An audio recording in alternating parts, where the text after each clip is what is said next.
Hello दोस्तों, स्वागत है आपका अपने यूट्यूब चैनल रीडिंग वायर में। 1000 प्रश्नों की सीरीज में आपका एक बार से फिर स्वागत है।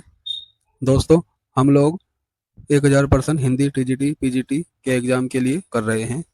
ये सभी प्रश्न डॉक्टर ब्रिज किशोर प्रसाद सिंह की पुस्तक पर आधारित प्रश्न हैं। ये सभी प्रश्न बहुत ही इम्पोर्टेंट प्रश्न हैं। तो आइए शुरू करते हैं आज की ये क्लास। आज क्लास नंबर हम 11 कर रहे हैं। इससे पहले 10 क्लास कर चुके हैं। आप उनको प्ले लिस्ट में जाकर देख सकते हैं। Question number 241। तू रूप है किरण में, सौंदर्य है सुमन में, तू प्राण है पवन में, विस्तार है गगन में। इनमें कौन सा अलंकार है? इसमें अलंकार है उल्लेख अलंकार। Option number B. Question number 242। बाधा था विदु को किसने, इन काली जंजीरों में, मणि वाले फणियों का मुख क्यों भरा हुआ है हीरो से। इसमें कौन सा अलंकार है? इसमें है अतिशयोक्ति अलंकार। यहाँ पर किसी चीज की बढ़ा चढ़ाकर बात की गई है। Question number 243। फूले काल संकल कई छाई, जनु वर्षा ऋतु प्रकट बुराई। तुलसीदास के इन पंक्तियों में कौन सा अलंकार है? इन पंक्तियों में अलंकार है सी, उत्प्रेक्षा अलंकार। Question number 244। बीती विभागिरी जागरी, अंबर पनघट में डूबो रही तारा, घट उदा नागरी।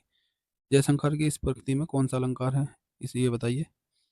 इसमें अलंकार है बी, उत्प्रेक्षा अलंकार। Question number 245। लिखन बैठी जाके सभाई, गई गई गर्भ गुरूर, भाई ना कहते जगत के चतुर चित्रे कूर। अलंकार बताइए। इसमें कौन सा अलंकार है? इसमें है वक्रोक्ति अलंकार। नंबर 246।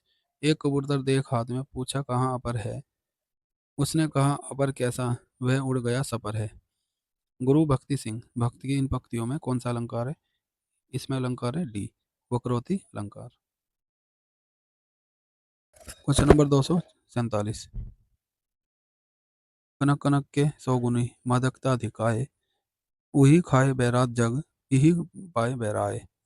बिहारी लाल की इस पंक्तियों में कौन सा अलंकार है? इसमें अलंकार है बी, काव्यलिंग अलंकार। Question number 248। चितवन भोरे भाव की, गोरे मुख मुस्कानी, लगनी लहे की आसी गहरे, चित कटकनी नित आनी। बिहारी लाल की इन पंक्तियों में किस अर्थ अलंकार की शोभा विद्वान है? इसमें अलंकार में है स्वभावक्ति अलंकार।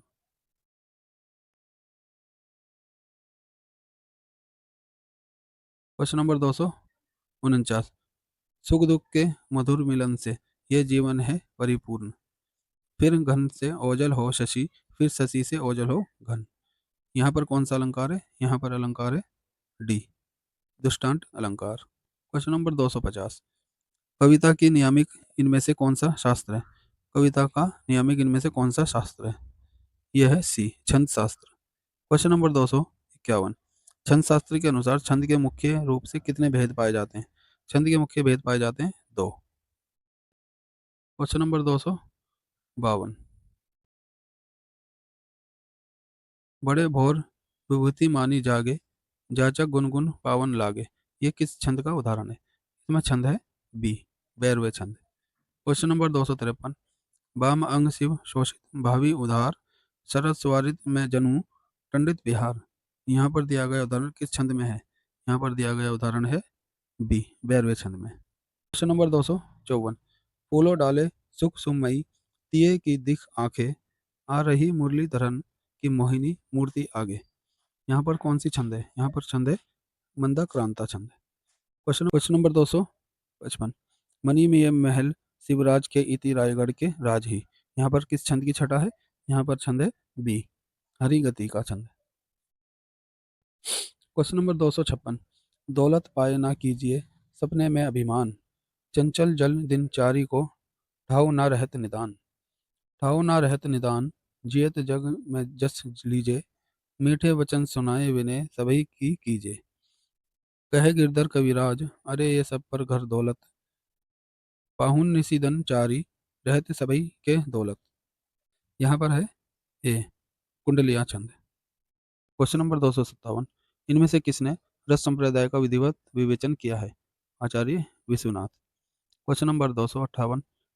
शब्दार्थो सहितो काव्यम, काव्य की परिभाषा करने वाली यह उक्ति इनमें से किसकी है? यह उक्ति है ए, आचार्य भामह की। Question number 259। निम्नलिखित में से वे कौन सा ग्रंथ है जिसमें प्रकांड नाट्य शास्त्र भरत मुनि ने रस की विस्तृत विवेचना की है? ऑप्शन नंबर सी, नाट्यशास्त्र में। क्वेश्चन नंबर 260, रस का इनमें से कौन सा अवयव स्थायी भाव को जगाने वाला कारक है? ऑप्शन नंबर डी, विभाव। तो दोस्तों ये थी क्लास नंबर 11। क्लास छोड़ने से पहले चैनल को सब्सक्राइब करके जरूर जाना। मिलते हैं अगली वीडियो में क्लास नंबर 12 के साथ। Thank you.